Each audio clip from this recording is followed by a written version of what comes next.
Possédez le paradis dans votre cœur. Jésus, mes enfants, à l'horizon se dessine l'aurore, et moi je suis venu vous souhaiter une bonne journée. Vous avez passé la nuit en ma compagnie et en la compagnie de ma maman douloureuse. Moi je suis venu dans votre cœur, et j'ai pris possession de vous.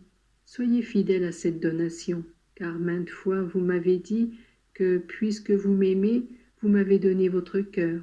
Être fidèle à moi, qui suis votre Dieu et qui habite en vous par ma grâce, cela veut dire posséder le paradis dans votre cœur. Eh bien, que fait-on en paradis? Voici, je vous le dis. En paradis, on rend gloire à Dieu. Tel est le plus grand devoir des anges et des saints. En paradis, on prie Dieu pour le salut des âmes. Voulez-vous que votre vie sur la terre soit un paradis? Travaillez, cherchez sa volonté et faites tout votre possible pour qu'il soit connu et aimé de tout le monde. Vous savez que le monde ne comprend pas cela, parce que plongé dans les choses humaines, il n'apprécie pas celles de l'esprit. Mais vous qui avez goûté comme il est bon de rester avec le Seigneur, de vivre en ma compagnie, vous pouvez montrer à tout le monde cette vérité, que rester avec moi est un doux paradis. Montrez cette vérité à tous ceux qui vivent auprès de vous, par la sérénité et la joie de vos cœurs. Mes enfants, sachez vous réjouir et faites en sorte que se propage la joie qui vient de vos cœurs. Réjouissez-vous, vous dis-je, même si le jour que vous rappelez est plein de tristesse. Soyez sereins, car la tristesse ne vient pas de Dieu mais du malin. Et réjouissez de votre joie vos anges et Dieu lui-même qui se réjouit en vous. Il est toujours disposé à collaborer avec vous afin de transformer les peines de l'existence humaine en perles précieuses pour la vie éternelle et à vous donner dès cette vie un avant-goût des joies célestes et divines. Je vous bénis, mes enfants, et j'augmente en vous la grâce, tandis que je vous ôte la peine due au péché, afin de vous rendre attirant aux yeux du Père, des anges et tout le paradis. Que ma paix règne souveraine en vos cœurs. Pour sauver une âme. Mes enfants, je suis Jésus de miséricorde, et je suis venu vous apporter ma paix, et vous apprendre comment on peut se repentir de ses péchés et gagner le plus beau paradis. Sont ici présents auprès de moi Marie de Magdala et Dismas, qui mourut peu de temps avant moi sur la croix voisine de la mienne.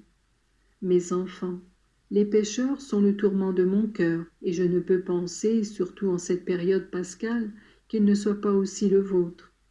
Il vous a été dit que celui qui sauve une âme prédestine la sienne. Il en est réellement ainsi. Et pour sauver une âme, moi-même je serais prêt à mourir une seconde fois sur la croix.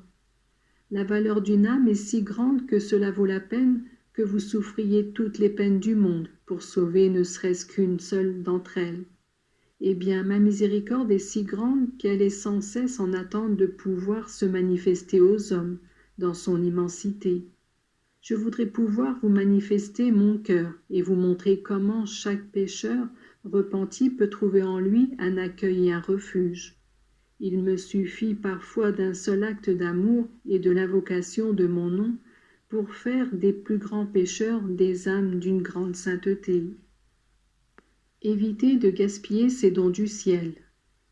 C'est pourquoi écoutez mon désir, exaucez-le, désaltérez-moi et apportez-moi des âmes, que toutes soient rachetées et sauvées.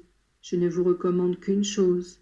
Vous devez éviter de gaspiller ces dons du ciel qui vous sont donnés avec une telle abondance, et vous devez tirer profit de la prière. Jamais, comme à votre époque, on a rejeté les dons les plus grands, comme s'ils n'avaient aucune valeur. Ce qui faisait et fait encore les délices des saints est regardé avec méfiance et découragement, et l'on néglige ce qui devrait servir de stimulant et d'encouragement dans la voie du bien. N'agissez pas de cette façon, vous aussi. Imitez Marie de Magdala, qui, ayant appris ma résurrection, au simple son de ma voix, courut partout annoncer la joyeuse nouvelle. Et par sa parole, par son exemple, et par une vie complètement transformée, elle appela tout le monde à moi, à mon cœur. Vous aussi, vous avez reçu la bonne nouvelle. Propagez-la, diffusez-la, faites-vous apôtres.